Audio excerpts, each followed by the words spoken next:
Irwin Schrödinger, Warner Heisenberg আর Nils bore. এই তিনজন হলেন কোয়ান্টাম ফিজিক্সের জনক। নিউটনের ক্লাসিক্যাল ফিজিক্সের জগতের থেকে অনেকটাই আলাদা।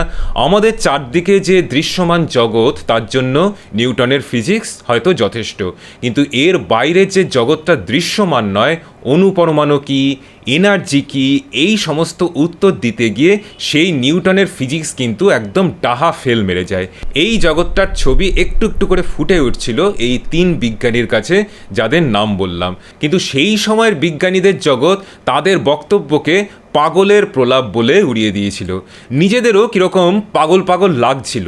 সত্যি কি আমাদের চারদিকের জগৎটা আসলে এতটাই আলাদা? যা দেখছি সবই মিথ্যে, সবই মায়া।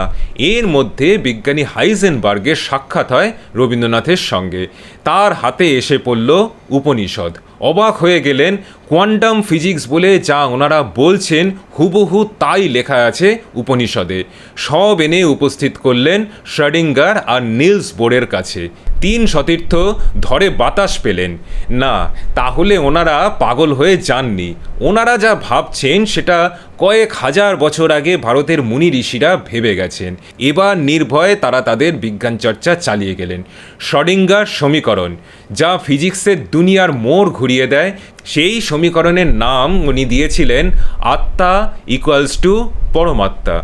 আমাদের চারদিকে যা দেখা যায় আসলে তা হলো মহাবিশ্ব জোড়া এক অনন্ত শক্তির এক সাময়িক রূপ।